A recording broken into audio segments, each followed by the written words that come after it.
Hey there, Retro fans. Retro Martin here. Today I wanted to propose a high score challenge for the Mega Drive, and I wanted to use Rocket Knight Adventures as the first game that I wanted to do. I recently cracked it back open and had another playthrough, realised that I could still actually play it, and got quite a decent high score, considering it had been quite a long time since I'd last played it. Now, Rocket Knight Adventures is a platformer game by Konami where you play as a possum named Sparkster. You can see him on the screen just there behind me. Currently managing to avoid all damage. The main gimmick of the game is the rocket pack, which you can charge up to boost in all different directions. Otherwise, you can use a sword, which also has a ranged shot attached to it. The game itself has a few callbacks to previous Konami games, including some of their shooters. There's a few side-scrolling shooting sections where you rocket through, so some of those will be familiar to people that have played some other Konami games. Now, I wanted to use the hashtag Mega Drive Challenge, just to keep things simple because we're doing a high score challenge on the Mega Drive. Some of you will have done previous high score challenges with Sharka or with 8-Bit Boys Master System Challenge, which a lot of us have quite enjoyed.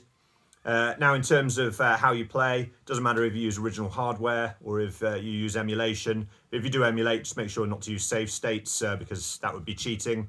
It's a simple high score challenge, just get as many points as you can. Recently, my recent playthrough that I did, I managed to crack open about 200,000 points in total, which isn't a bad score considering how long it had been. And I just wanted to leave you with a few tips as well. Certain enemies can be hit twice to get an extra little bit of points in certain levels.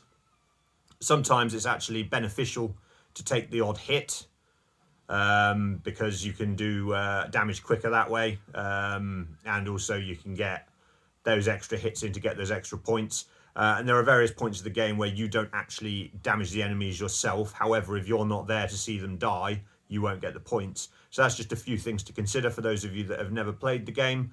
Otherwise, it's completely up to you how you want to play it in terms of difficulty. The harder mode of the two basic options has an extra level attached to it, but I'm not sure if you get any extra points out of that. Otherwise, it's purely just a lives, continues, and how much damage you can take sort of thing.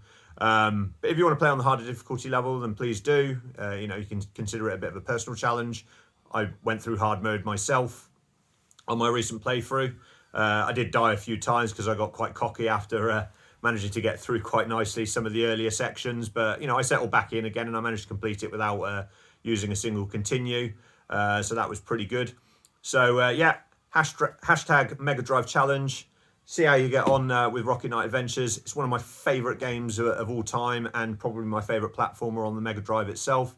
So enjoy. And as Sparkster says, let's go.